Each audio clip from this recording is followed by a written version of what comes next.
So I'm building an expanding table with a leaf again, and I've made 7 or 8 of these to varying degrees of success. And when I say that, I mean I've gotten results. They're good enough to sell technically, that people have liked, but that to my trained eye are maybe not quite as good. And the reason that happened is because there is a very specific order that you have to make cuts in to get these 3 panels to come together evenly on sliders. And so through the 7 or 8 attempts at this, I think I've boiled it down to a process that's pretty bulletproof, that'll get you a really nice result where the ends are all square and even and the seams are really tight and the joints come together just so. And so stick with me and I'm gonna show you how I did this. Or I haven't done it yet. I'm gonna show you how that I'm gonna do it. How I'm gonna do it. Anyway.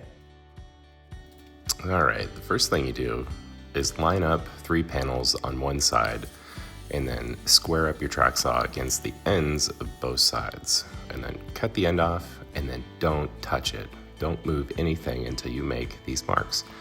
For the close ends, I use a combination square.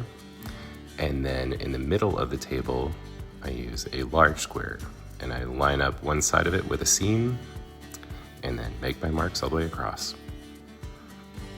And now I'm gonna cut in dominoes on the edges. And this is gonna make sure the table lines up as it slides. And I understand most people don't have dominoes, so you can use dowels or inserts or a drill bit or whatever you're gonna do. I just have never had any luck cutting in dowels with a drill. It never lines up right, and the domino never misses. And I have one, so I use it. So I polish those dominoes up so they don't look so domino-y, and then slide everything together. And then I'm gonna cut the other side off, make it flush. Now you've got 3 panels that line up and slide together, and the edges are all even. The next thing I'm gonna do is cut off about 4.5 inches from the ends of these panels while they're stacked together evenly. And then I'm gonna take the offcuts and I'm going to adhere them to the underside of the panels. And this is gonna make the tabletop look bigger and more thicker on its profile. And it also creates a recessed cavity on the underside of the table that hides all the sliders and hardwares and things that attach the top to the base.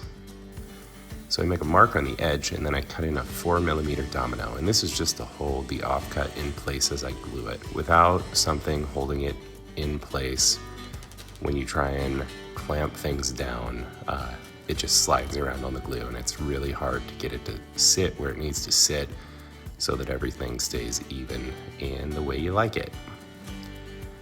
So anyway, throw some clamps on there, get it really tight, let it sit for at least 30 minutes. And then I'm doing the same thing, but kind of different on the ends. It's actually not different at all. It's exactly the same. I'm just filling out that panel and yeah, just making a table. So I've got those. I'm gonna put everything back together and then I'm gonna cut off like 1/8 of an inch or less from the ends, and that flushes those offcuts on the underside up with the top side. So I do that to both sides. And then I'm also gonna do it on the ends. Make sure everything is square, give it a cut, grab your track, go to the other side, do it again. A lot of woodworking is just doing the same thing over and over and over until you get your end result. That's part of the fun though. And the last thing that I do other than sanding is put a chamfer on the edge, and I flip the table around and do it on the underside, but I'm not gonna show you that. That's it. If you want a table that expands and slides and comes back together just perfectly with really tight seams, do what I just did, and you'll get a really good result.